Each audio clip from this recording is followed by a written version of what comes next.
Assalamualaikum warahmatullahi wabarakatuh. Perkenalkan kami kelompok 4A.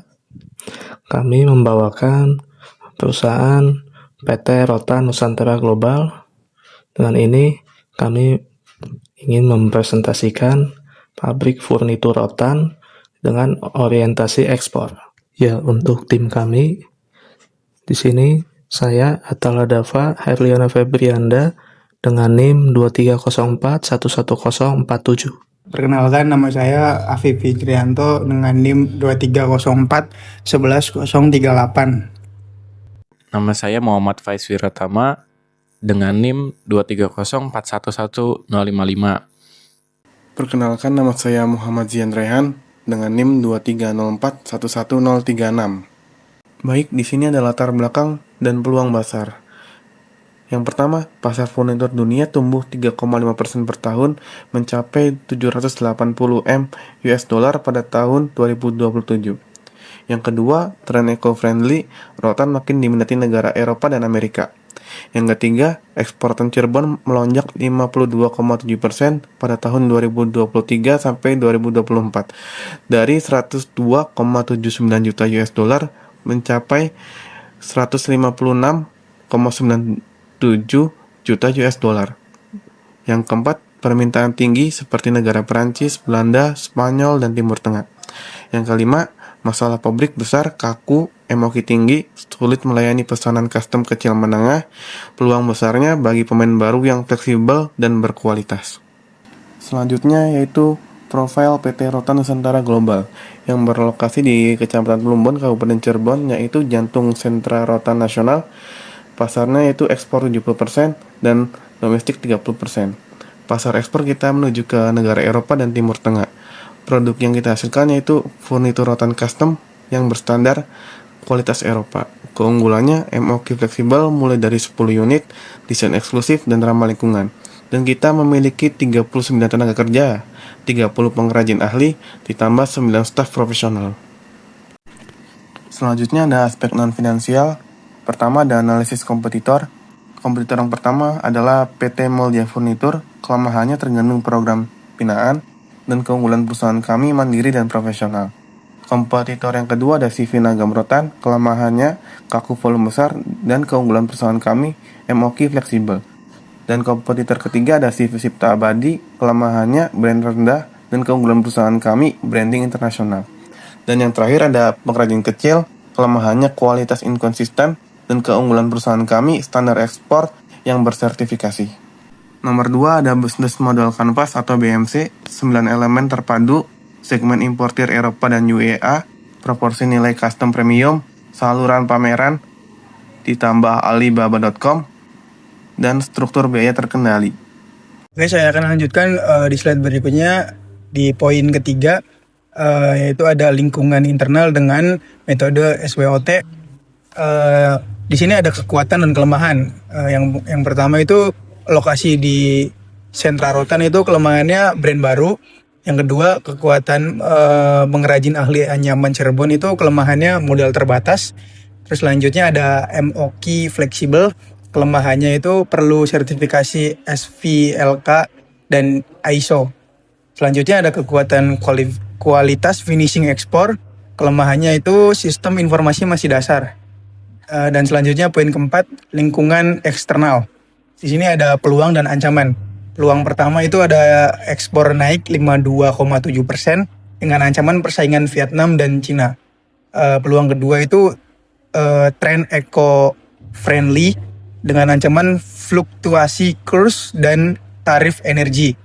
Peluang ketiga, dukungan BI dan pemerintah. Ancamannya perubahan iklim, regulasi UA. Selanjutnya ada di poin 5 yaitu struktur organisasi. Di sini ada level jabatan dan jumlah. Di level pertama itu ada jabatan direktur utama dengan jumlah 1.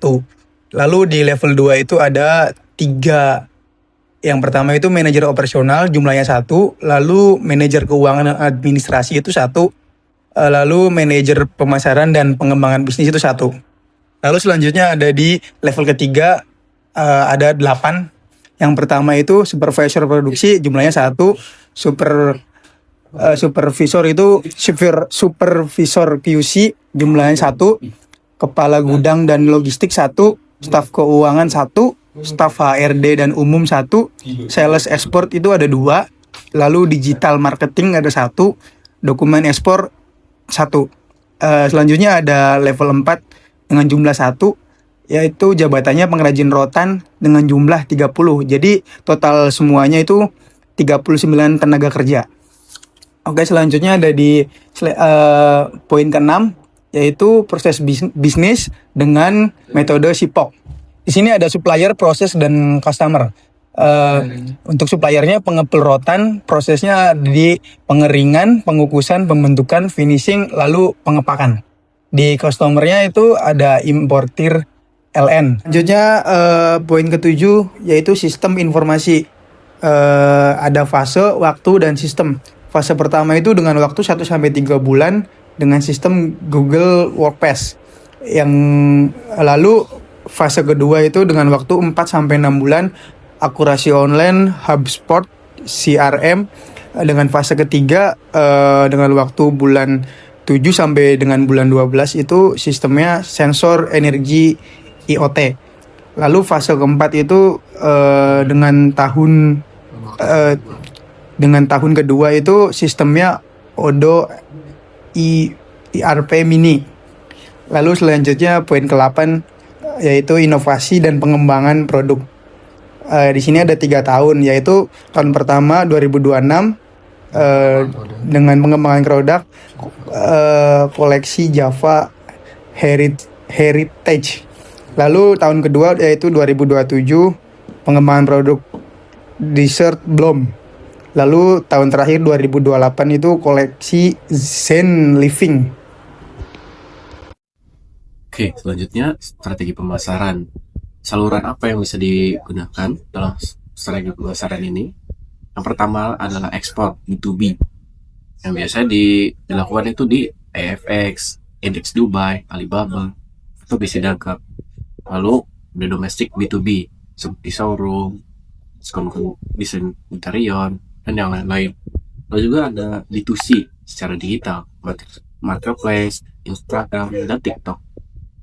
Dengan target itu 200 unit per bulan pada 2026 sampai dengan 400 unit per bulan pada 2028. Lalu manajemen SDM sekitar 30 pengrajin borongan plus 9 staf tetap. Kompensasi borongan plus bonus, gaji tetap plus BPJS. Pelatihannya itu berupa dengan menganyam, QC Expo, efisiensi energi. Budaya kerjanya itu craft. Lalu selanjutnya adalah manajemen operasi. Dengan kapasitas 500 unit per bulan dan target tahun pertama yaitu 200 unit sekitar 40%. Lalu tata letak secara efisien dengan aliran U-shape membentuk U. Target hemat harganya itu sekitar 20% isolasi oven dan panel surya. QC standar itu EN 12.520. Lalu manajemen risikonya, risiko utama pemburusan energi, mitigasinya dengan SOP, insulasi, dan panel surya.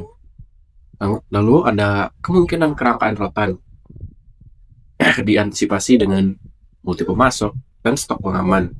Lalu kehilangan pengrajin, mitigasinya dengan bonus loyalitas dan regenerasi. Lalu jika ada terjadi kebatalan pemesanan, kita harus melakukan sebelumnya itu kontrak DP 30-50% dan asuransi. Lalu ada aspek finansial, kebutuhan dana. Investasi awal itu sekitar 800 juta. Dengan pos-posnya adalah mesin dan peralatan produksi sekitar 250 juta. Renovasi dan instalasi listrik sekitar 100 juta. Kendaraan operasional sekitar 150 juta. Sewa dan fasilitas kantor 100 juta. Modal kerja selama 3 bulan itu 200 juta. Dengan totalan semuanya itu 800 juta rupiah. Sumber dana itu bisa modal sendiri sekitar 62,5%, sekitar 500 juta. Kur ekspor 37,5%, 300 juta dengan bunga 6%. Biaya modal I itu 9,75%. Lalu ada aspek finansial, Proyeksi laba rugi di sini proyeksi 1 tahun pertama 2026 sekitar 200 unit per bulan. Total pendapatan 3,42 miliar, bahan baku 35%, dikurangi 1,197 miliar, upah borongan 20% dikurangi 684 juta, gaji tetap 10% dikurangi 342 juta, energi 10% dikurangi 342 juta, pemasaran dan lainnya sebesar 855 juta. Jadi di sini laba bersihnya 0 dalam 1 tahun menyentuh BEP. Tahun kedua laba bersih 5-8% seiring kenaikan utilisasi. Lalu ada kelayakan investasi, nomor 13 yaitu manajemen keuangan dan 14 yaitu evaluasi kelayakan. Di sini NPV-nya indikator hasilnya 450-582 juta, kriterianya di atas 0. Lalu ada IRR 22-23%, lebih besar dari 9,75% normalnya. Lalu untuk payback period 2,8-3,2 tahun, kurang dari 5 tahun. Lalu untuk profitability index 1,56-1,73 sama dengan BCR atau benefit cost ratio-nya 1,25 sampai dengan 1,73. Keduanya lebih besar dari angka normal yaitu 1. Lalu untuk BEP atau balik modal, penjualan 200 unit per bulan tercapai hanya dengan tahun pertama. Di sini ada rumus NPV-nya contohnya. Dengan begitu, usaha rotan ini bisa dikatakan layak proyek diterima untuk dilaksanakan. Selanjutnya, di sini ada tata letak denah lantai pabrik furnitur rotan, luasnya sebesar 1.500 meter persegi. Di sini dengan skala 1:100. Terima kasih dari kelompok kami. Wassalamualaikum warahmatullahi wabarakatuh.